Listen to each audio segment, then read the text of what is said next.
And hello, everybody. Welcome to another episode of NerdyOver30, the podcast where we talk about movies, games, and everything pop culture. My name is Worm. Here with me are my co-hosts T-Bud and David. What's going on? What's up, guys? How's it going? Today we have a very, very special guest. He created the 501st Legion Star Wars costuming group, Albin Johnson. Albin, how's everything going, man? Hey, how's it going? It's going great. Thank you, Jonathan. Thank you, everybody. Thanks for having me on board. I am super excited to be here. And I've got my motivator is good today. Not a bad motivator, good motivator. Happy to be here. And for those who don't know what the 501st Legion or anything I'm talking about is, can you tell us a little bit about the 501st Legion? Sure. Yeah, the 501st Legion started in 1997 primarily as a Imperial Star Wars costuming group. Basically, my friend Tom Cruise, not that Tom Cruise, local guy, friend of mine, Tom Cruise. We were excited about the movies coming back out, and we got our set of Stormtrooper armor and found out that it was very popular. We went online and got a lot of other people interested, and before we knew it, we christened it. It came up with a logo, and it just took off. We had a decision early on, and we decided to stick Imperial because it was nice to have a theme. We created a backstory as Vader's personal squad, and that's what we do now. We're up to 14,000 plus members worldwide. Wow, awesome. And doing charity work and working with Lucasfilm. It's a lot of fun. That's gotta be crazy. 14, Jesus. So how did how did the name 50? This is one thing that I've never really known the actual story to. How did the name 501? And who came up with the question? Like, why 501st, not 500 or 502nd? Right. That's a great question, and I will underwhelm you with the answer. I've come up with a oh man, we were thinking about that the whole day. Artificial. All right, so I'm going to throw out a multiple choice quiz for you and your listeners, your viewers, and you can decide. One, it is an homage to the 501st PIR, Parachute Infantry Regiment from World War II. That was involved in D-Day. Number two, 501 is my favorite time of day because it's 1 minute after 5 p.m. and I get to go home. And number three, it is an homage to the 501 Levi buttonfly jeans because a very memorable young lady was wearing those one time, and I can never get them out of my mind. Which do you think it is? I'm hoping it is A. Wait, was there all of the above? There was an all of the above or no? There was not an all the above. No. Or you can say a D, none of the above. I would have to go with C because that's what I always did. Something crazy might have happened at 5:01 p.m. We don't know this. Right. Yeah, it's a great time. Well, the answer is D, none of the above. Actually, I'm sorry. What happened was my dad was in World War II, and I was always marveling over the books. The graduation books of him and the fellow pilots, and I thought it'd be great to be like a military unit. I thought of squadrons, so I came up with 501. We had to have some kind of squad at the time because we weren't a legion at that time. We were small, and I thought, well, it has to have a military number, and I really like mottos, so I thought fighting this, like the fighting Seabees or the fighting that, and so something's got to be what's called alliterative, using the same sounds. So F could either begin with a 5 or a 4. And then you want a big number because the Empire's very, very big. They have thousands of units. So we'll just go with the number that we would understand, 100. And I thought a 1 on the end just made it look cool. So I just literally just liked Fighting 501st as a name. And you think about it, 501st. There's a lot of F's in it. It's very alliterative. It's lyrical. It would sound good in a song. Any composers out there, think about that. Put it in your rock song. That'd be awesome. That's it. To it though. No. That's cool. Has anybody ever come up to you and said, "Well, can we make a 502nd or continuation?" All the time. Yeah, no, absolutely. Why not? Imitation is the sincerest form of flattery. So you actually have Vader's high five out there, or Vader's fist bump, I think they're called. And you've got a whole number of different permutations or variations on it that people do, and it's fun. It's funny. I have some of the shirts, it's funny. But if they want to, yeah, run with it. That's great. Good luck sounding is cool though. Fighting Players. I mean, 501st does sound catchy as hell. Yeah, better than 500. And you know, we're 501st. That's it. Number one. That's it. So I'm sure in the beginning of all this, when you made your costumes, you were like, I just want to wear a stormtrooper costume, as did I. But when did you guys say, hey, maybe we can do some good stuff with this and do charity and do some other stuff with this? Oh, not for a long time after we started. Seriously, a lot of people go right to the charity thing, and it's so obvious now. Mm-hmm. But at the time, we were struggling just to have a cosplay is a term only in the last 5 years. 10 years. Yeah. And back then, it really wasn't a conventional thing to do, and we were just fighting for a sense of identity. Early on, Tom Cruise and I would troop for anything. We, you know, if a daycare center graduated, had a graduation ceremony, we were there. They had Star Wars customizable card game tournament, we'd be there. So it was the idea, I think, over time that charities needed people to build excitement, and we were looking for justification to do something, and the two of them just sort of came together. And then when you've done charity work, you get bit, you know, and it's infectious. You want to do more and more. And so now it's such a mainstream thing that we do, and I'm happy for it. But nobody ever really had the aha moment. I think, you know, early on, some units were doing some stuff, but it was only after we realized we had value we could give to the charity community that we started really hitting the gas. Wow. And how'd you guys, to add on to that, how'd you guys catch on to, how'd you guys catch on to like the people from Lucasfilm? Lucasfilm? Wow, my brain just went melted.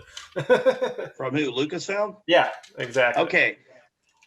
So that was an unrequited love on my part for a while. I had reached out to the Dropbox that is fan relations from Lucasfilm for a while, but I didn't have an in. I didn't know anybody. And I knew that Steve Sansweet was going to be at DragonCon one year, and we met. We exchanged pleasantries. I never pushed any kind of agenda or anything, but I wanted to make sure we had a relationship. We cultivated that relationship, and I think he saw the big group photo we had out in front of the SunTrust building with 200 people, right. And you know, a picture's worth 1,000 words. He probably carried that back to Lucasfilm and said, "This is great." It wasn't until 2002 at Star Wars Celebration 2 in Indianapolis that I met Mary Franklin with fan relations, and the day before the doors were to open, I asked for a meeting with her. She granted me a quick 5-minute meeting, and I had the elevator pitch of, "Hey, we want to be in this. We're professional. We're courteous. We're motivated." And for that entire weekend, we really knocked their socks off, showing them what we could do. And ever since then, they've you know, it was Mary Franklin and Steve Sansweet who showed that trust in us and passed that on to Pete Vilmer and his crew now over these years. So it was definitely you know, you send the resume so many times, and hopefully they'll read it. Yeah. So what did you present exactly that wowed them? Like, as far as like, did you present a certain outfit, certain thing that you did that really got them? I'll be honest with you. It was with the hammers banging and the saws sawing in the background as they were literally building Celebration 2. And here's poor Mary with her bagel and her coffee, and she only has 5 minutes. She's sitting there, a sheaf of papers in her hand, all things she's got to do. She goes, "Okay, go ahead." And I said, "Well, honestly, you see what we could do. Tomorrow we're going to have everybody marching out to the RCA Dome and posing in front of that. Come out and see what you think." But she had seen enough of the pictures on the then growing internet, and Steven Sansweet had shared it with it. And I just said to her, I was like, "What you have in us is a safe commodity. You are going to have people out there trooping. You're going to have people out there cosplaying," or whatever the term was at the time. "Wouldn't it be better to have get ahead of this problem have a relationship with somebody that's organized. We're well staffed. We have intelligent people that can help plan, and we are here for you. We are servants. And I think that's what really impressed them more than anything is when you're in charge of a hot commodity property like Star Wars, Right. you want to look for allies in the fan community. And it was my role or my responsibility to make sure they got the message that we weren't some fly-by-night organization, crazy people. Well, we are a little crazy, but we're good kind of crazy. Yeah. We're like Star-Lord crazy, Yeah.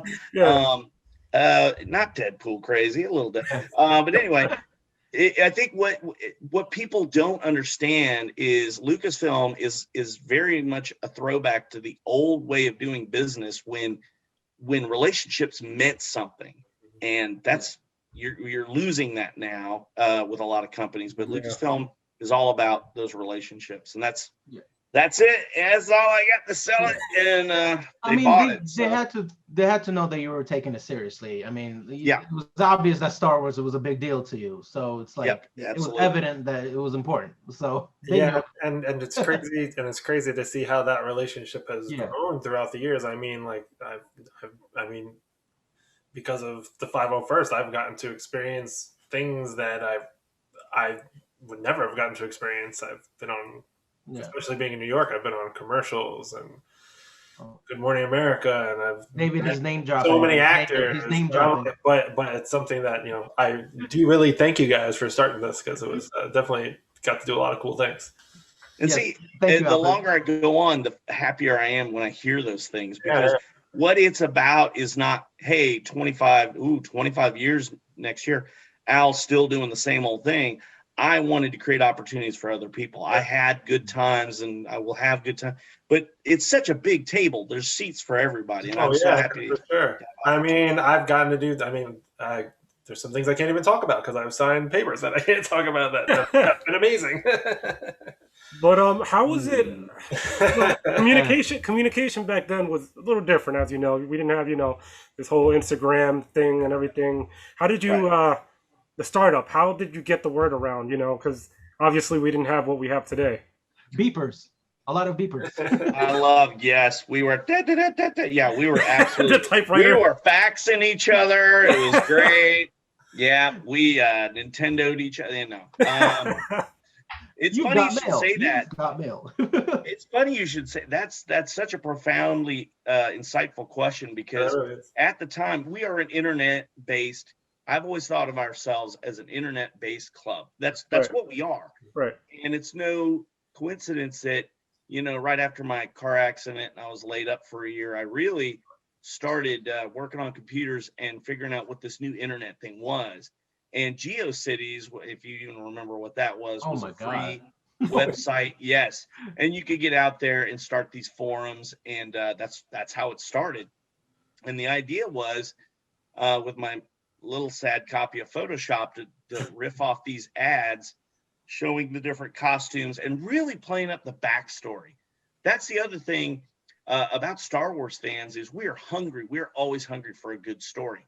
Right. And so when I wrote up, I was very careful in the choice of words to write up into the backstory. I said to a lot of people, look, you watch Star Wars, Vader's always milling around and then pointing in some random direction. There's 2 or 3 guys waiting. He's like, come with me. Well, that's us. Those are us. We're off the books. We're like shadow ops, and people love that. They love the idea that they could be part of Star Wars with minimal effort. Just, hey, if you got the costume, get us the photo. Your number will appear up here. You'll get one of those fancy TK numbers, like you saw in the movie. Yeah. And it was difficult because early on there were a lot of other companies trying to sell armor. And so they were starting up, these other clubs, and it remained to be seen who was going to survive that. Man, such an awesome story. It's insane. Yeah, man, that's crazy. And talking about you making a backstory, how did you feel when it became actual canon in the movies and the games, and how did it even come about? Like, did they come to you? Yeah, so that's a funny progression too. The first step we had in getting canonized was it was at Con Carolina's, I'm sorry, Con Carolina Stellar Con, and it's in Carolina. It's like maybe 100 people at this con. It's tiny, but it's literary. And who was there but Michael Stackpole and Aaron Alston and Timothy Zahn. And that's where I invented the whole honorary member thing. They were our first 3. Trivia question you can ask people. And Timothy Zahn decided to come down one night when the crew was done. The con was closed, but we'd hit a cooler under our table, the 501st table, and we're having a good one. We're having cold ones. We're having a rip-roaring good time. And then 11 o'clock at night, here comes Timothy Zahn. And we're like, oh no. And he wanted to know more about it. I told him what I could tell him. I can't believe I was able to put together a coherent sentence. And then I find out later that he liked it so much he was going to put us in his book. I was like, what? And then, yes, please and thank you. Yes. Yeah. And then years pass where it's celebration 2 or 3. And again, I'm having a little bit too much of a good time at one of the parties. And then we meet the guy who's head of Pandemic Studios, creative consultant. He's like, I want to put you in Battlefront 2. And I'm like, what? So there was a lot of this. Look, I believe in this. I tell this to you guys and everybody. You put your best stuff out there and just let it speak for itself. You know, Albin Johnson was not some great Jerry Maguire. I couldn't sit here and pitch people on stuff. You just put good product. And it's you guys, it's fans. And as long as you put something good out there, you know, it was a pretty good backstory. And I think Lucasfilm saw the potential in that. So to answer your original question, over the moon when I saw in Force Awakens our banner hanging from Maz Kanata's castle. Oh my God, are you kidding me? That was wild. We all went crazy. Yeah, we all went crazy because we went with the whole garrison to go see Force Awakens, and I remember when we caught that, we were like, "Wow, like that's you made it big time." Wow, yeah, you're in history forever, basically. Oh, the 501st. I felt. Well, yeah, that's what I meant. Yes, at that moment, I felt every brother and sister in the Legion. I was just like, I know they are high-fiving me right. That is awesome. Oh yeah, it was definitely a crazy experience to be a part of. And I will say that not this last December, the December 4, Rise of the Skywalker, at the premiere, J.J. Abrams was walking by, and I'm not a sniper in terms of grabbing celebrities, but I did grab him for a second and say, 501st, thank you for putting us in, and R2KT, and he was like, oh, you're welcome. And that's it. That's the extent of my interaction with J.J. Abrams. But I wanted him to know, you know, him and Kathleen Kennedy made a real effort to invite the fans into that movie. So, and I know a lot of people were worried when they sold to Disney and how the relationship was going to be. But I mean, it couldn't have gone any smoother with the 501st going into that world. Lots and lots of talks. I was at Skywalker Ranch, and they brought all the club heads in, and they wanted to make sure we were feeling the love and, you know, what do we want, all that. I'm telling you, man, they really, Lucasfilm, I can't speak highly enough of them. You got to think about the pressure they're under. Like, here's the public and here's Disney, and they're right between it. And they do such a good job of just sort of steering the narrative and making sure everything's running. So, yep. So you mentioned your droid, R2KT. Can you tell us a little more about that? Oh yes. This is me and KT right here. That's awesome. That's so beautiful. Yeah. Pink Force in Spain. They 3D printed that. This is me and R2KT, and with her logo as the base. Yeah. So R2KT, and here's the little Singapore version. Wow. I think you can see it. Yep. A little custom version. R2KT is a pink droid that does a lot of charity work, and it represents awareness of children and pediatric illnesses. So in 1994, my youngest daughter at the time, Katie, was diagnosed with an inoperable brain tumor, and we knew that she loved the color pink.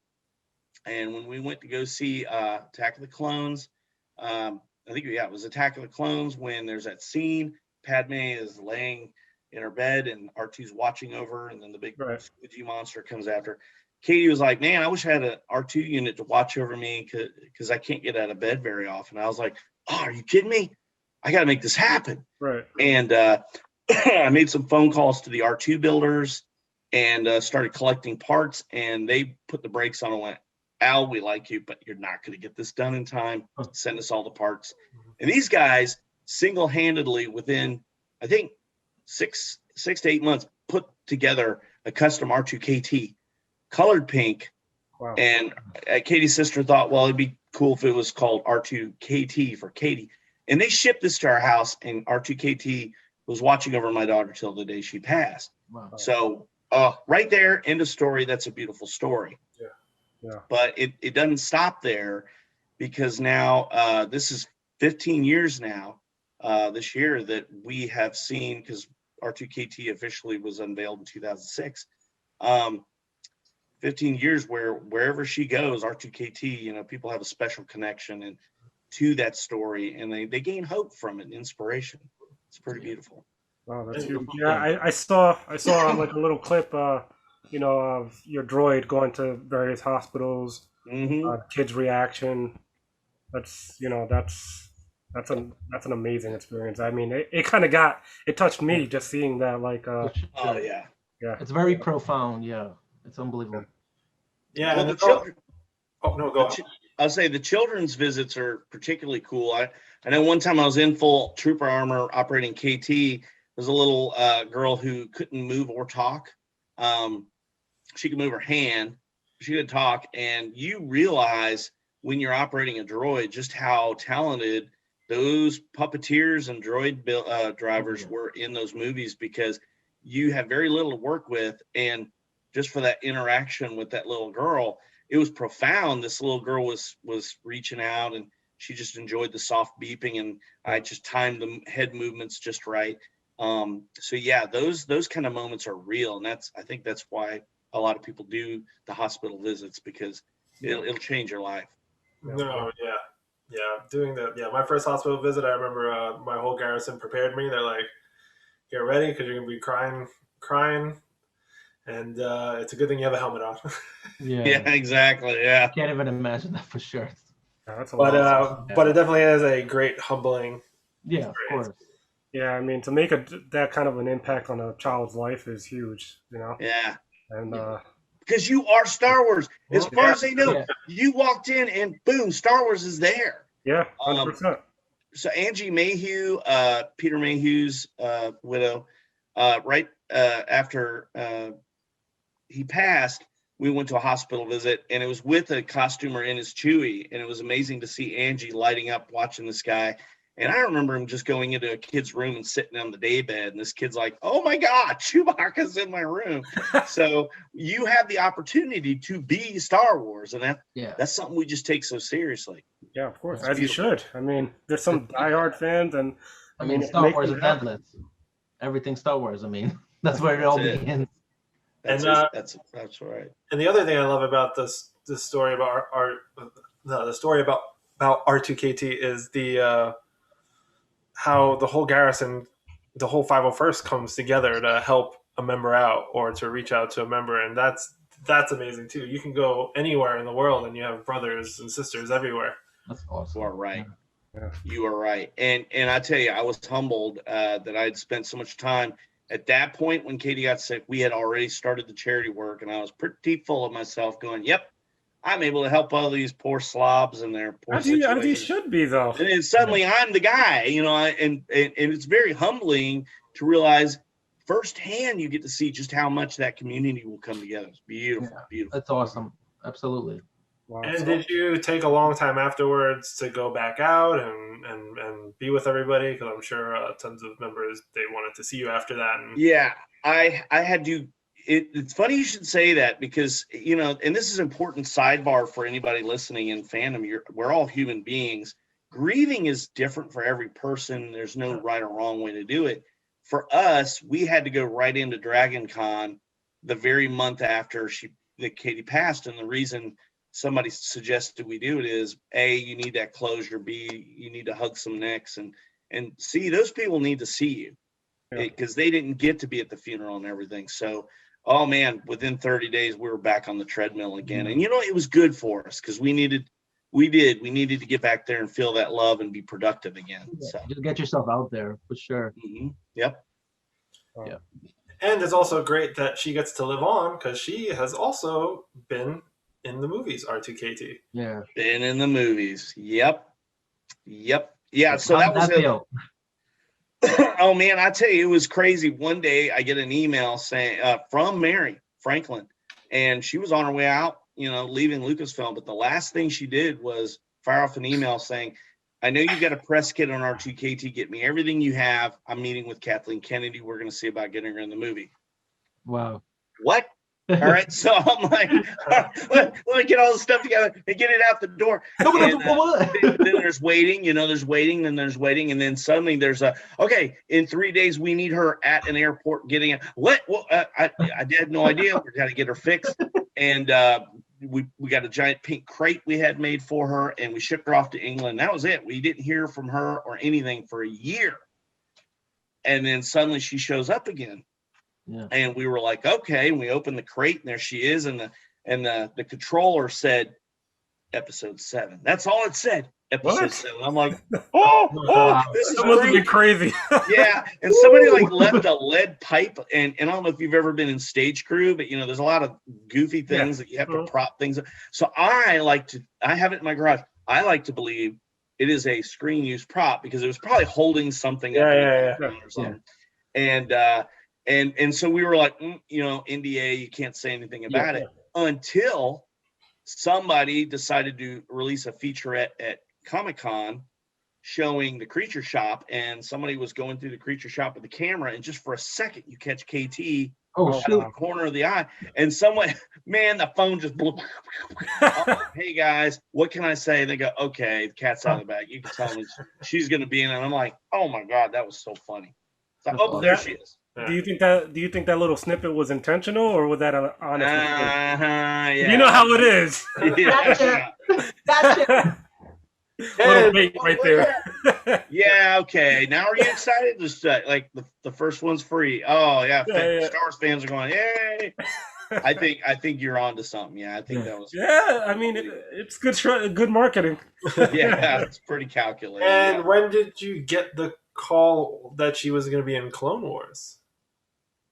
Clone Wars was interesting because it was an email, and I can't specifically remember the timeline, but I do remember talking to Dave Filoni backstage in Japan when we were at Celebration Japan, and we were talking about the whole Clone Wars concept and the fact that sort of Band of Brothers, we want to focus on these guys, and I was like, that's awesome, because it's us, hey, if I were first.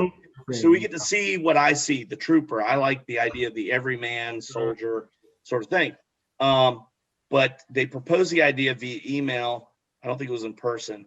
And I remember going, before I could say, okay, it said, now we've done it. We've made R2KT with the flip of a switch. If you're not happy about it, we'll make her green or blue and it won't be R2KT. I was like, are you kidding me? Yeah. Yes. Yes.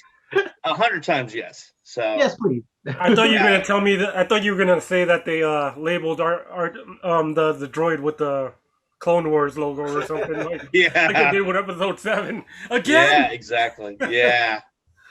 So a lot of your shrewd viewers will notice that later in the Clone Wars series, another pink droid shows up, and it's called QTKT. Right? I think it was QTKT, something like that. And I'm like, QTD2 or something. And they changed the paint job, still pink. And I was like, what the heck? And they go, well, it's an episode featuring droids. And they would be very confused if you had two R2s because R2 is R2D2. I was like, man, nobody calls her R2. They call her KT. So you'd be off. Like one easy screen direction would be when you're addressing R2D2, it's R2. When it's R2KT, it's KT. Done. Keep her in there. Yeah. So I just say she got a makeover, and it's her. So. Yeah. It is her. Yeah, it's her. It's her. Whatever. I don't know if you guys are big Clone Wars fans, but I'm a fan of going through and finding. There's like at least 5 places where she's popped up that nobody really talks about, including one where Jar Jar Binks is playing with her head. So. Oh really? So I gotta check. Go to the R2KT site, and I try and I'm always waiting for people to find other ones, but but those definitely she'll be zooming by in a hangar in the background. It's like, oh, that's wow. definitely. That's And I got to confirm. That's awesome. Hey, Super fun. they already programmed the little animatics, so they're like, we'll just use that in the background. Oh, Of course, yeah. It's just coverage. Yeah, save money.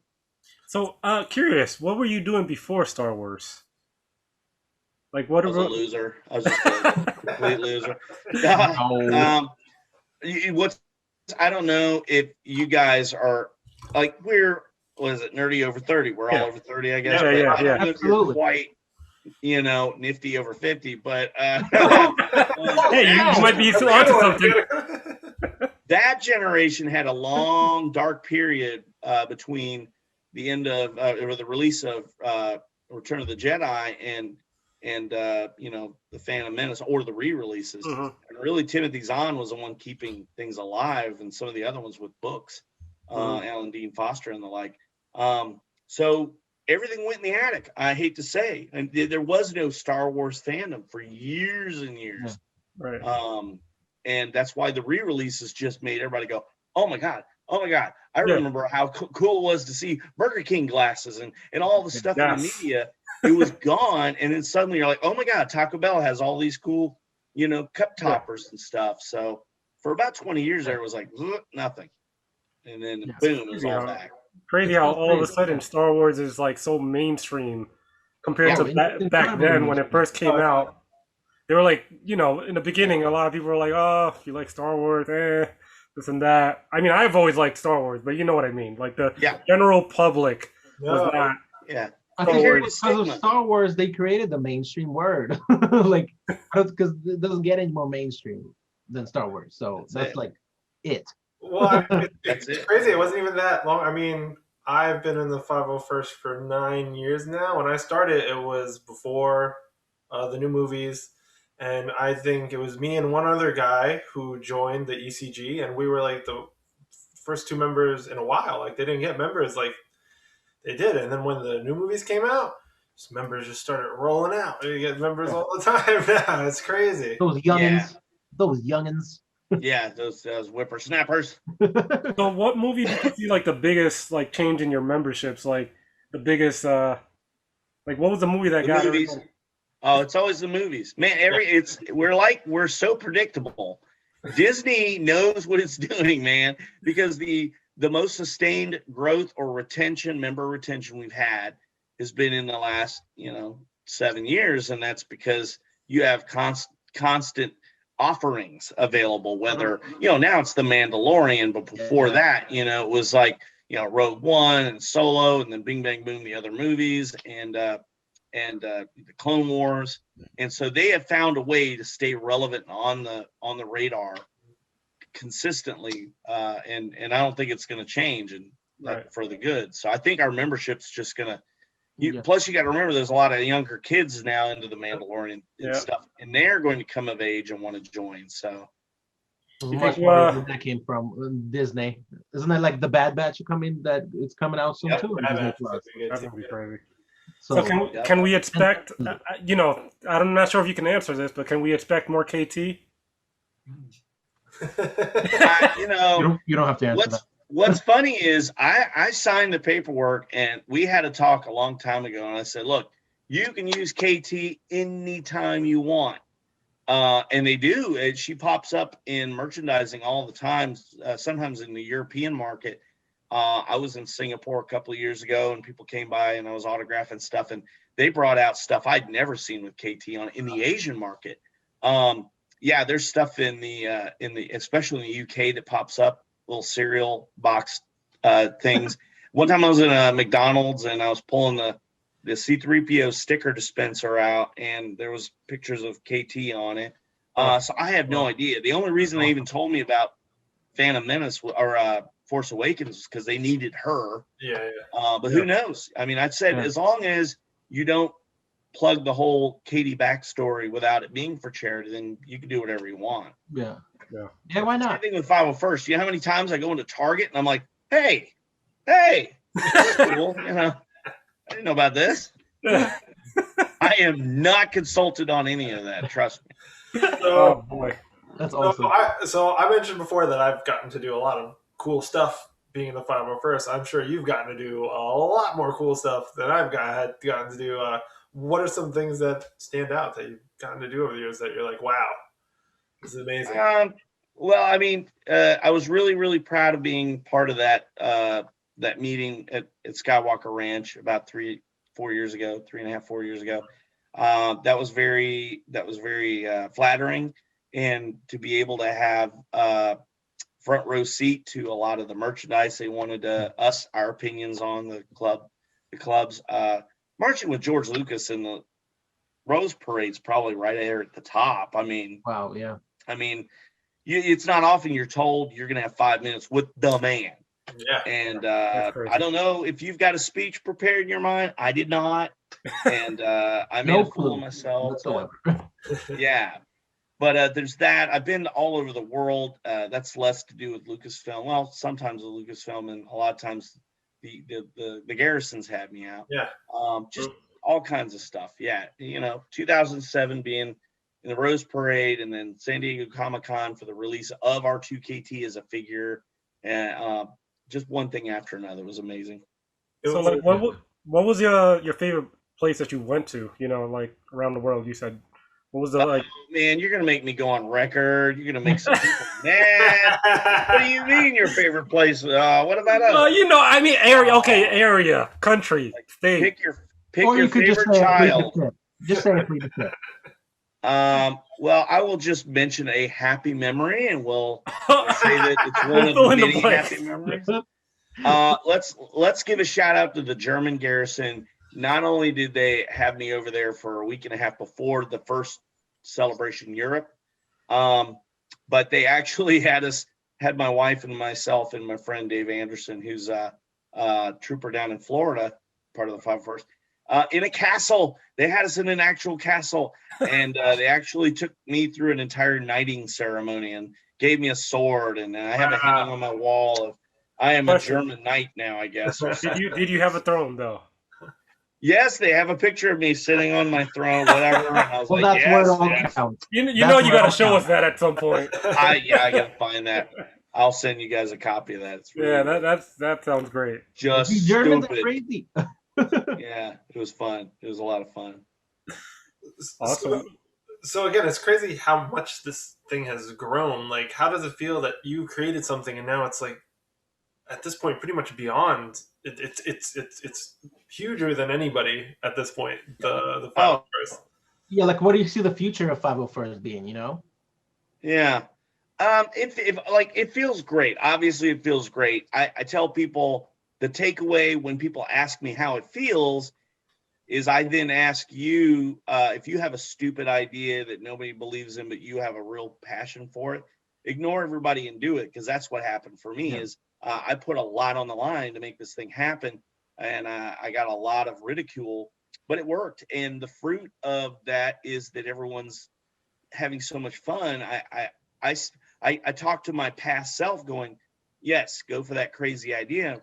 But talking to your past self, you can't change the past. So all you can do is tell other people that have a dream. Like, you guys, you're doing this podcast. Some people will be like, what a waste of time. Why would you do that? And you're like, no, screw it. I'm doing this.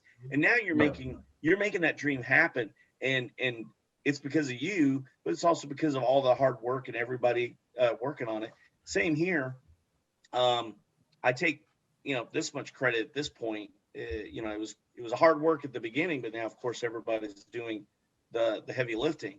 And as far as where I see the future of the 501st, I don't see us doing anything more than becoming more legitimately the premier Star Wars costuming club, and having a more and more secure relationship with Lucasfilm. Because look, guys, how many more troopers have come out since the plain white stormtrooper in 1977? And yet, whenever they ask us to have a really black tie affair style presentation, it's always Darth Vader and 5 to 10 troopers. It's the best look, though.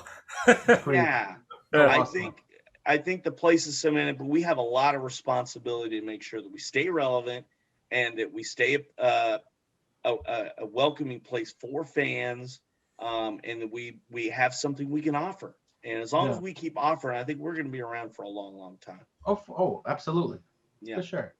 And for anybody who is listening to this and is like, man, I would love a stormtrooper costume, but where do I get one? Where would be a good place for anybody to start their journey into That's a this great question. world? Yeah. Oh my gosh, yes. Let me get my notebook where out. do I find those bootleg CDs? Well, you go no. Here's what I always say. There are several very good, reputable armor tribute piece manufacturer fabricators. People are really good at making that one piece, all the pieces. But what you want to do is you want to go to the 501st Legion, 501st.com site, and you want to click on that map, and it'll drill down to your particular country, state, whatever, and it'll list where your local garrison is. And that is 100% the best recommendation is ask that local garrison, reach out and go, hey, I'm interested. I don't have a costume. Where would I get one? And why that is smart is, one, the 501st Legion doesn't endorse any one particular. We don't have a, under the table deal with any of these fabricators. We don't want that. And these fabricators are all over the world. So different garrisons will have ones that they've worked with, they trust, and the idea is you can get it at cost, because we're not here to make a profit, but they'll know the best people. There's a lot of artisans out there to do that. That's what I would do. Yeah. Oh, no, go ahead, guys. Oh, okay. No, so, I mean, obviously there was a process, like, as you were making costumes, they got better and better. How was the first costume? Like, how did you figure out how to... I know the first costume probably hard to breathe, sweating like crazy, like immobile. To be honest with you, the first one wasn't that much. It was just at the beginning, the molds were off a little, and we didn't know that you could actually cut these things, right? You just paid a lot of money for a rare Fabergé egg of a Star Wars collectible. You don't just take it into your garage with a Dremel tool and just start going at it. Nowadays you do. We know that that's what you have to do. And so there was an early perception by some of us to, make do in our 5'8" bodies to go into a suit that was designed for a 6 foot person. So that first one, the Dog Star Collectibles one that I wore for about 2 years, that went on to the FX Armor one, which a lot of people will tell you, is just fine. It was just fine. I had a great time. I turned it into my stunt trooper suit. I got blown up in it, fell off of things and fan films, and it was great. It took a beating. It's in a museum somewhere. I don't know where it's at. But a lot of people will say the problem with the quality is we have to be careful not to get too ahead of ourselves with it.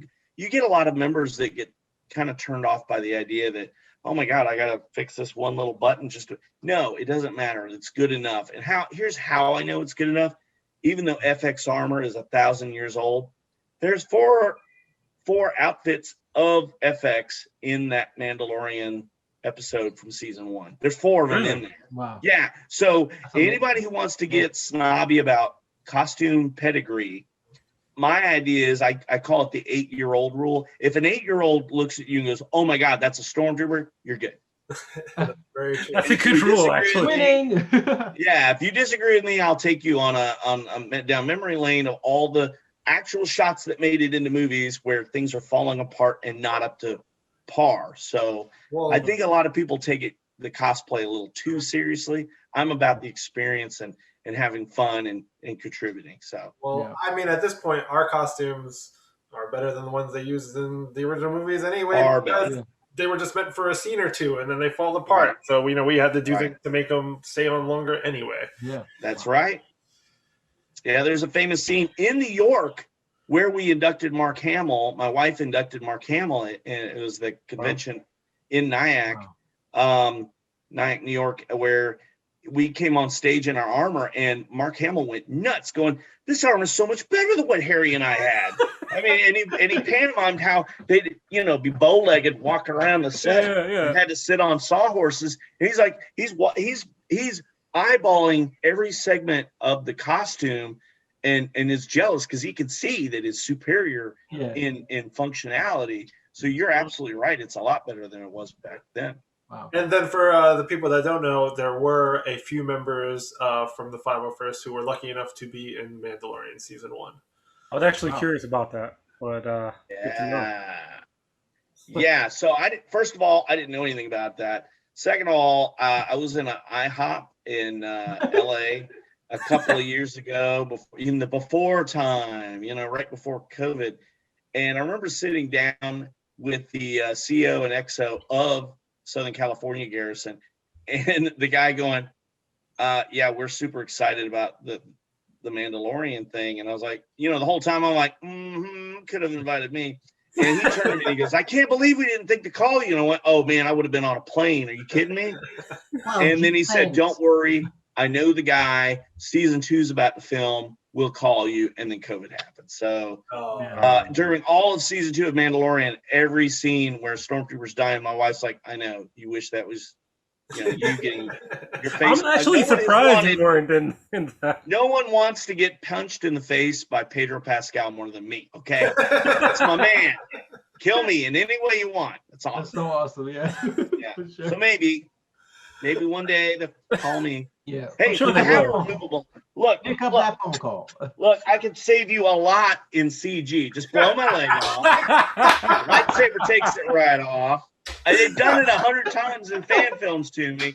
A little piece of fishing wire, somebody with a lightsaber, and then the leg just flying off. It's awesome. So Just do it to me. anybody Just do it. from Hollywood's watching, make it happen.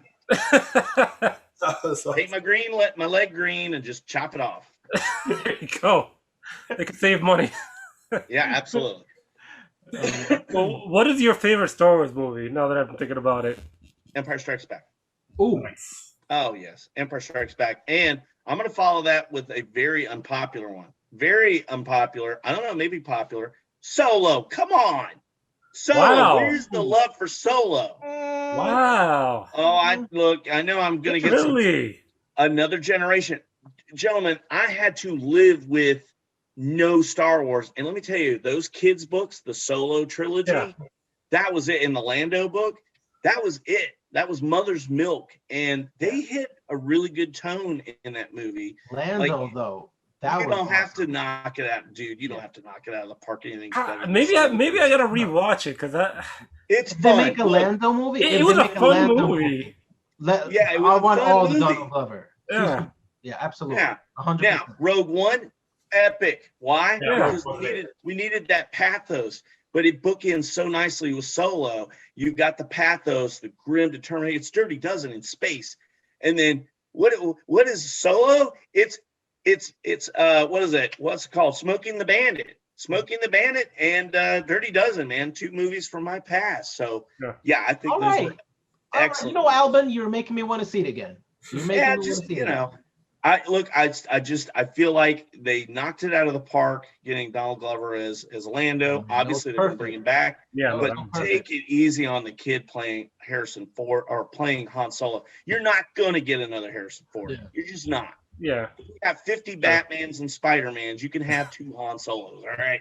Ooh, Albin Doctor getting Who that dicey. stuff. Albin getting dicey. I was so mad because I felt like they squashed any chance of another fresh new trick. I want to see pirates in space. I want to see a guy and his big walking dog in their hot rod jetting all over. And I was a Luke fan. I wasn't a Han Solo fan. I was a Luke fan. But I saw that movie and I went, yeah, all right. This is the original Star-Lord, man, the cooler. Yeah. And because of the flack that the fans were giving a different movie, it wasn't Solo it was a different movie that was causing that backlash. It was the casualties. That's the way I theorize it anyway. I mean, you get to see some great. What's your favorites? Go around the table here. David, you first. My favorite would be Empire Strikes Back for sure. Yeah, all right. Yeah, easy. I don't even have to think about that one. No, But, it's number 1. Yeah. I want to be Skip for now. Worm, go ahead. Worm, go ahead. Check. Well, Yeah, of he's course, checked. I'm going to say two. I'm going to say Empire Strikes Back and Revenge of the Sith, just because that was at a time when I was young. I saw it in the movies a bunch of times. I have a lot of good memories with that. So, I mean, I hold that near and dear to my heart because of that. Very impressionable. Yeah, that means a lot. Yeah. All right, T-Bud, back to you. Come on. Pressure's on. Pressure. Yeah. Pressure. Can you live up to the suspense now? No. You know what? I won't be lazy about it. I'll go with Empire Strikes Back and then A Force Awakens because I just love the Rey character. I just Oh absolutely. yeah, no, he's a Yeah, this yeah. guy. Yeah. If he were to meet, Guilty. if All he were of to that. meet her, Guilty. Oh my God! The moment when that lightsaber flies across and it lands in her hand. Are you kidding me? Is there many other, like maybe 5 other Star Wars moments that come close to you going, oh my God? yeah. Honestly, I think I blacked out, David. Didn't we remember we saw that thing? I think I blacked out. Yeah. Oh, are you talking about Daisy Ridley? Yes. What he would do if you met her? Let me tell you, I was at the blue carpet and that red carpet premiere. I've seen her in person, and oh my God, Yeah. better than you ever imagined on screen. Yeah. Very few people I don't look even better know in what person. I was like, oh. And she's also very sweet in real life. I got to meet Yeah. her on Good Morning America for that week that they were promoting the movie, and she was super sweet. She came into our dressing room, took a photo with us. Very sweet. No, I definitely love her character overall. Yeah. Like, Yeah. phenomenal actress. I mean, like, I don't know. I don't think like it was a failed trilogy. I don't think so. As much as like it got so much flack, I thought it was solid new age trilogy. Of course, it was never gonna be better than the original 3, but Well, I mean, there's always going to be, yeah, in any fandom, there's always the purists, and there's always going of to course, be absolutely. people that are, nothing's going to be good enough for them. Yeah, was it perfect? No, but was it good? Alvin, my opinion, yes. you seem quiet about this. What's your thought on the I'm new? nodding. I'm showing positive. I know, but support. it seems like you got something to say about this. All right. So here's the thing about the latest trilogy. Light it up, Albin. Light it up. Cards on the table. I've already watched some of these 2-hour-long analytics that other nerds put together, and I gotta say they make a very compelling argument for where I don't need. Let's just tell you where I come from. I'm all about story, character, and you can throw as much special effects as you want at me. If I'm not moved by the character, if I'm not invested in the character, and that if the story doesn't make sense, I just don't like. How many fantasy movies do they solve things with? Oh yeah, well I have brighter light, and that solved the problem. Like there was no story; there was all effects. It felt like to me there was a severe thematic whiplash shift between 7, 8, 9, and I think we all could probably agree it had to do with who was asked to be on board.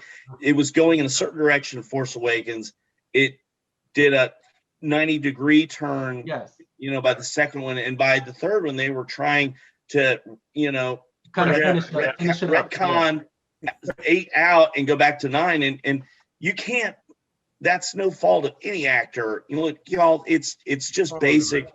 Give George Lucas all the grief you want about the prequels. At least he maintained that arc. So that's it. I mean, I do a lot of writing. That's the only big grief I have about it. All right, that wasn't too bad, Albin. That wasn't too bad. No. Well, if anything, it made people appreciate the prequels a lot more, I think. Yeah, I guess so. Yeah, I guess so. I don't God know. help us. What would you have changed? What's your least favorite then? Oh, did you say the same thing, David? No, I said what would you have changed, Alvin? What would I have changed Like the biggest thing about this latest trilogy? Yeah. Okay, how about this? You show me Gwendolyn Christie, an epic Amazon of a woman in a glittering silver stormtrooper costume. How about this? How about you give her a story and more than 2 scenes where she just gets her ass whooped? Okay, yes. Give her that. How about Finn? How about you give me Finn? I was so excited to see Finn, and we were going to hear about a stormtrooper and what his arc was, and then you stick him in a bubble, and he's in suspended animation, and he's part of a love triangle that never ever goes anywhere, and he's friend zoned, and then Rose, are we? Aren't we? I'm like, Finn got nothing. And so I felt like there were so many good characters in there. I'm so happy that Rey got the treatment she deserved. Poe, we got a lot of surface level cocky pilot, do make things my way, but you didn't dig very deep into there. And I feel like backstory there. Yeah. Oh well, if they Snyder cutted this, that's now over, right? Yeah, If they Snyder cut it. If they Snyder cutted it, I mean, I had flushed Justice League down the tube until when I watched the Snyder cut. Flash makes sense now, and Cyborg makes sense. So all I'm saying is, if they could have found a way to just even Rose, they threw Rose out there and they didn't give her anything. Just give us more of those people, so I can be invested in them. That's what I do. Yeah. Hashtag Snyder cut Star Wars. Yeah. What's your least favorite? What's your least favorite Star Wars? I guess then let's just end the Star Wars talk. My least favorite. We know it's not Solo. Wow. We know it's not Solo. Yeah, look, and you know what? The reason why a lot of people look at me like, but Solo, I'm like, a lot of these movies, a lot of the prequels and sequels or whatever trilogies, they're kind of cheating some of their success by carrying the momentum of the original three movies and what we were excited about. Like, oh my God, did I just see a melted Vader's helmet? Like, calm down. You're not going to see anything of Vader, but clearly you just got a surge in like for this movie because of another movie. Yeah. Let's see something original. So I would just say probably episode 8. Yeah, probably that's my least favorite. Okay. Yeah, sorry. We can all agree with that. I lost count with the numerization. That's Last Jedi, right? That's Jedi. 8. Yeah, Last Jedi. Yeah. All of you were confused too. Yeah, we all had to think about it. Well, I remember, they were flipping. It was the other one that instead of Return of the Jedi, Revenge of the Jedi, Revenge of the Sith, whatever. Yeah. But yeah, it was The Last Jedi. It just made no bloody sense. So for questions probably people don't ask you because they're too busy asking you Star Wars questions, what does Albin like outside of Star Wars? What's his other nerdy passions? Oh, I'm so glad you guys asked. I am such a huge Dungeons and Dragons and fantasy nerd. Nice. I've spent 10, 11 years now developing a gaming world where I've learned so much. I created a world where you took basically all the ancient civilizations and mixed them around geographically, but there's so much in there. So I do research in ancient China, ancient Greece, Africa. Yeah. I mean, there's and what's great is that's awesome. That's interesting. I've been watching so many. Like, have you guys ever heard of Bahubali? No. It's the Avengers in India. I mean, this guy is. Oh wait, I've heard of this. No, he's like this Hercules and everything rolled up into one. This guy, every time I meet some Indians in real life, at work or whatever, I say, "Hey, Bahubali 2, seen it?" And they're like, "Oh, nobody's ever watched this. It's ridiculous, but it's amazing." Like, this dude, his mom is like, "Oh, Bahubali, why do you go up to the mountain? Shiva, I pray to her and I have to pour water. And mother, it's bad for your health. I have to go down to the river to get the water." And he's all, yeah. And he picks up the fountain and he walks over to the river and throws it in. And he's all like, And I'm like, oh, this is so cheesy. It's amazing. But you learn a lot about the Indian tropes, right? I mean, all of fantasy is about medieval Europe and its tropes, castles, knights, and all this. And all these cultures, I'm learning so much about China currently that we just don't even realize how beautiful some of their mythological tapestries are. And so I'm trying to learn those. That's awesome. So I'm guessing you are the dungeon master of your group. I am. Yes. Yeah. Yes, I am. And we've actually had during the pandemic some 501st members. We run it on Discord, and that keeps everybody kind of having fun, man. It's That was actually going to be one of my questions. So is your core group mostly 501st people, not 501st people? Like, who's your core? Half and half. Nice. One guy who's been gaming with me the whole time was there in 1998. Oh wow! When we all trooped out, and he's TK5. Oh my God, I got his number wrong. Not 512. That's Tom, but he's got a 3 digits. That's how far back he goes. He was there in year 1. So yeah, for those who don't know, we started off 3 digits, and I'm a 5 digit, so that's how you know how many troopers have come and gone. Yeah, his zip code. So we had 3 digits. We'd never get to 1,000 members, and then we did, and we're like, well, fine, 4 digits. We'll never get to 10,000 members. Oops. So now we're up to 5 digits, and a lot of times you could tell people, like, if they have a 1, 2, or 3 digit, oh man, they're old. So, and people say, why did you pick TK210? Well, it's my birthday, February 10th. They said, why didn't you pick TK001? I'm like, well, that'd be kind of a tool. So, if you think about it, TK210, that's a alliterative too. That sounds really cool. Yeah. That's my rap. David, me and you are going to be like 10 digits. By the time we sign off. Yeah. No, 217 what? 520. I'll be TK8675309. There you go. I actually just missed 4 digits. I was at the start of 5 digits. Yeah. Oh wow. So, were you ever into? I know you mentioned Dungeons and Dragons. Were you ever a video gamer? Oh yes. Well, no, I'm terrible at them. But early on, like all the, the early PlayStation stuff I played. Like what's a game that's close to your heart? Tetris. Oh, like the original Dungeons and Dragons and the Star Wars games were what I played. So they actually, back in the day, TSR put out a bunch of Dungeons and Dragons games you could play. Because if you're a loser and play Dungeons and Dragons, you could also be a loser that can't find a group and plays by himself, and that's okay. So after that, I'm completely ignorant of video. Are you guys big video gamers? I guess. Yeah, to an extent. I personally used to be pretty heavy on it competitively, but then you grow up and life kind of crashes on you. You meet a girl. Oh yeah. You have a kid, and then that's that. Yeah, forget it. Yeah, just to let you know, my last favorite game was Left 4 Dead, and now my 2 14-year-old twin daughters, they long since stole my Xbox and to play that upstairs, and I hear them blowing away zombies. So it's impossible for me to get into a game much. Yeah, of course. Yeah. Before they steal it. Yep. No, we actually had that conversation. Just we love video games. It's just between time, and then there's so much content coming from you at every angle. TV shows, this, that. Left and right, up and down.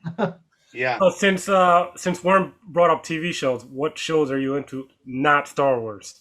Yeah. Oh. What you watching? That's not Mandalorian. Yeah, that's not Mandalorian. I look, guys. I'm going to tell you right now. I am a hardcore superhero fan, huge comic book nerd, and I it's hard to pick your favorite love, but like Star Wars, obviously huge in my mind, but I am experiencing the biggest golden age of hero movies. Yep. In terms of, like, right now, I'm huge into Falcon Winter Soldier. Before that was WandaVision. And absolutely. I'm rewatching a lot of these, and it's amazing how well some of these writers stuck to the original storylines I remember as a kid. They've come a long way, honestly. Absolutely. Well, such a long way, because I used to hate superhero TV shows. Like, I thought they were so bad, and now like the production value's up. They got a lot of backers. Like, it's crazy. They were. It's just Marvel. Marvel is the gift that keeps on giving. Well, just talking about good writing, it's crazy how they've managed to make 20 odd movies, TV shows, and keep it all together and everything. And they're all good. Yeah, they're all good. They're all good. Yeah. I mean, my wife always picks on me that, like, when I walk out of a really good movie, I'm like, here's what I would change. And I'm like, no, that is not an insult. It gets harder and harder for me to, I'm like, Guardians of the Galaxy is the biggest piece of garbage. Oh my God, now I've seen it. I'm like, I would have made no money in Hollywood because these guys are able to weave these storylines and these characters in such a way that I care about. Agent Wu. Who cares about Agent? I care about Agent Wu. That's a very cool character. He's all of a sudden freaking amazing. I want Darcy and Wu in their own spinoff. I mean, that's how good they've done in creating those characters. And I went back and watched Ant-Man the other day, Ant-Man 2, where Wu appears, and I'm like, they bridged it perfectly. And he was like I think in the second one, he was like not a douche, but he was like, kind of like very anti Ant-Man. And then it was like, what the hell? Now he's like awesome. Yeah. It's You crazy. see him, he's doing the magic tricks now. Yeah. Like, see, they were planting the seed. Magic. I put something out there. Listen, I put something out there on Facebook. If you go back and watch Ant-Man 2, I'm sure you can see it in a lot of Marvel movies. There's a Hood sitting in a car waiting, and the guy gets the call and says, let's go. And the Hood's got his like Goomba chain, I call it. He's like a Hood with a big chain. He's got his Goomba chain sitting in his mouth. Yeah. Why did he do that? Because they make these, even background characters have some little thing, and you go, I could see somebody dumb doing that. Like, oh, I got my thing in my mouth. Well, The Marvel's got such great attention to detail. did you guys hear about the Noob Master? The Noob Master guy was in a commercial of I forgot, with the Falcon and the Winter Soldier with Anthony Mackie.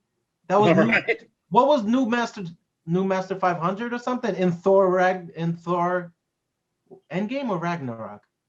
I think it was in Ragnarok or something. He was playing video games. Yeah. Korg was talking to Noob Master, and then he was in a commercial with Anthony Mackie. I was like, how do you twist the commercial and make it into a Marvel Cinematic Universe? Insane. Yeah, and it's easy to say they get good directors, but a lot of these directors like Taika Waititi and them, they weren't top of their game like they are now, but they just, Kevin Feige, give him all the credit in the world. I mean, this guy and his team have locked it down and said, follow these, give you some fun room to work in, but follow this narrative.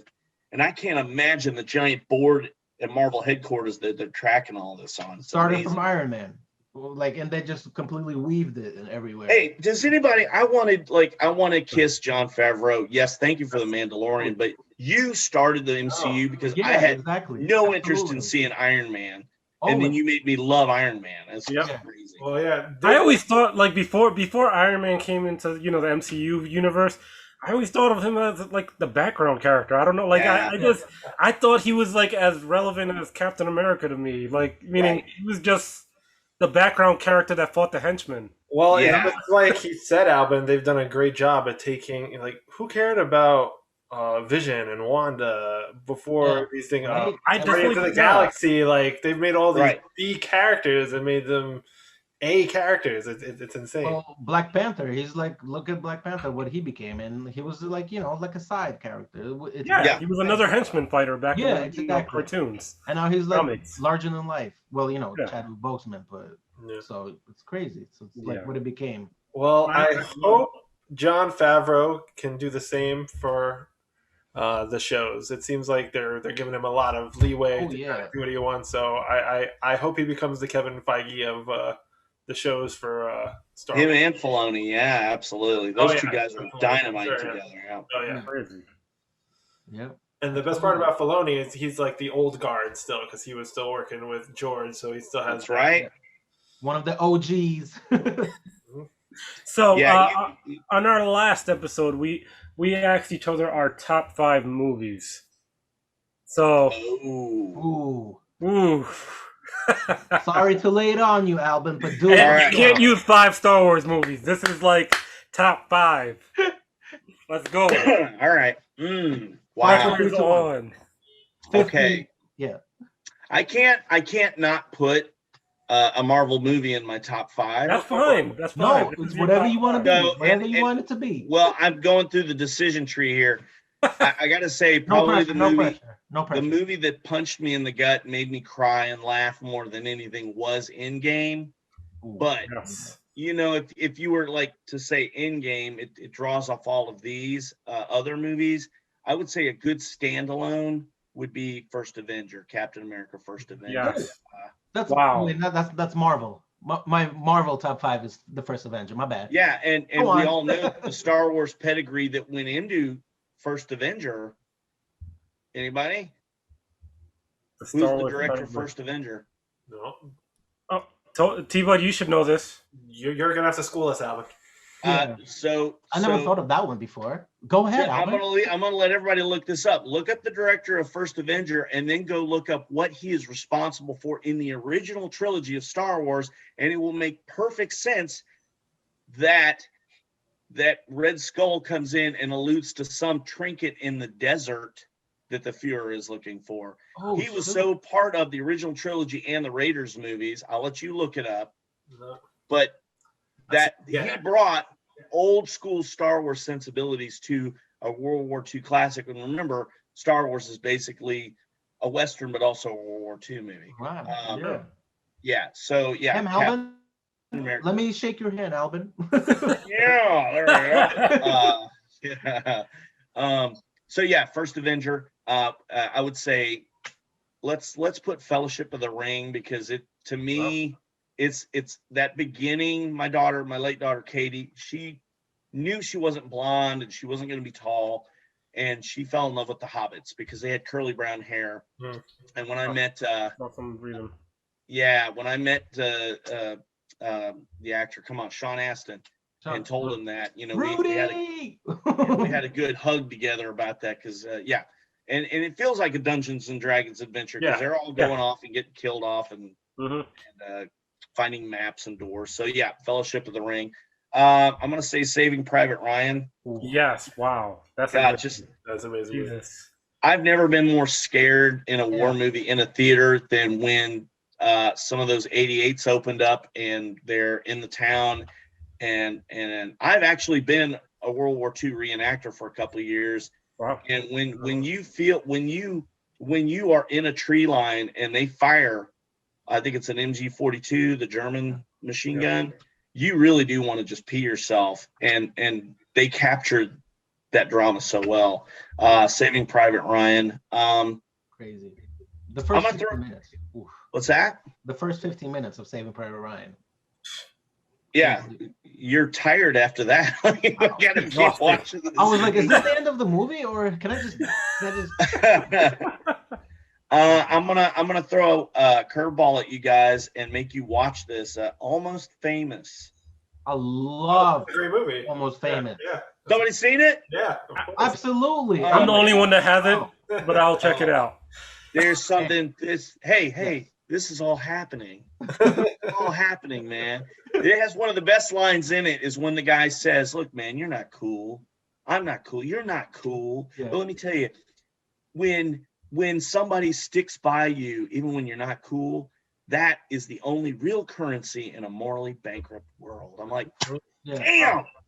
Oh, that should be for everybody. I love how you have that down packed. Yeah, it's a very nerdy over 30 movie, actually, too. Almost Famous is freaking beautiful. Yeah, and it's a true story. Yes. Yep. I mean, Cameron Crowe got away with all that as a Rolling Stones reporter at the age of 16 or whatever. So now you have homework, David. You have to watch this movie. Yeah, we're watching this at work tomorrow, just so you know. Gotta watch it. And all right, so I'm gonna throw one more fantasy film in there, and I know I will not get a single naysayer on this. It stands the test of time. We were watching it just the other day. It's eminently quotable. Everybody wishes it would be a sequel. It'll never make a sequel. Princess Bride. Oh, Princess Bride, yeah. Oh, yeah. That's a timeless movie. David hasn't seen it. What? David hasn't seen that one either. Oh my God, David, you haven't seen The Princess Bride? Oh man, you have to walk away now. Listen, I was a deprived kid. Inconceivable. I was a deprived child. Albin, you have no are idea now how much fired time. from the Nerdy Over30 cast. Albin, you have no idea how much times I've said blasphemy to this guy right here. I was trying to play it off, nodding yes, like I. No, you can play that one off. I had to shout me out. That's when David talks about anime. Yeah, that's me. Hey, I threw a lot of honorable mentions out there off the list. Like, there's Aliens. I love Aliens. I'll never stop watching Aliens. There's a lot of good movies out there, but Ghostbusters. But yeah, that's my top 5. Yeah, it was definitely a good one. You threw some, a good curveball. The top 5, other than the 2 movies that I never seen, but I thought the rest were solid. But now you will. But now I have to watch. Yeah. It's my gift to you. Yes. Yeah. Dave, Almost Famous, you'll definitely love for sure. Oh yeah, it's actually a really great movie. I'm surprised you've never seen that yet. Blasphemy. And I'm surprised Albin that a lot of people haven't seen that movie. I feel like a lot of people have seen that movie, but I guess not. I Almost mean, famous? Yeah. how many Well, people are you gonna know. in a nerd community gonna mention a rom-com? But it's a romantic comedy. It's beautiful. Yeah, in a way it is, yeah. But it's like a masked in with a lot of like, kind of like Yeah, nerdy and stuff. it's great because it's not they get together at the end and blah blah blah. Yeah, yeah. It's not a It's convincing. heartbreaking. Yeah. It's heartbreaking. It's still a love story, but it doesn't end the way you think it will. It is a real life love story. Yeah, that's how it For would sure. end for me. So Yeah. Awesome. So Albin, we thank you so much for doing this. It's been amazing. It's been great for me to actually get to ask you some questions that I've always wanted to know. Right, cool. And just before we go, this is a question David always asks. You have any words for anybody out there that want to ever embark on doing some crazy thing? What would you tell them? All right. And I'm glad that's a good question. I alluded to it earlier. I would say surround yourself with people you trust, get good, honest opinions from them, do your homework. And when I say do your homework, don't watch what the other guy's doing. Don't copy what the other person is doing.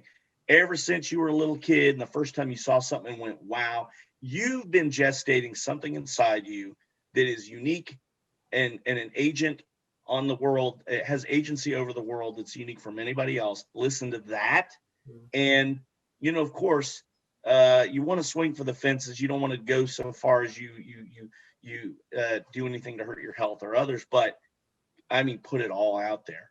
And just remember, failure is good. Failure does not reflect on you. Failure is not the end of the world. You should never go in afraid of failure because then it'll limit you. And if you fail amazingly and then move on with life.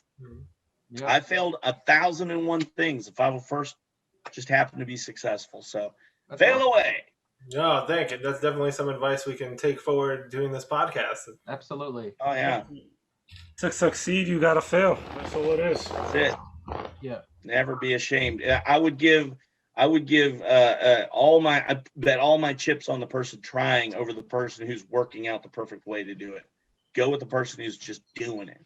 Yeah. And you'll never fail. Never fail. Yep. Awesome. Thank you guys for having me on here. I thank feel you. like Albin, it was a total pleasure. Absolutely. Albin, you've been the greatest, man. This was a treat. Seriously. Great. Thank you awesome. so much. Me too. All right. Hey, guys. All right, guys. Thank you again. Thanks, everybody, watching.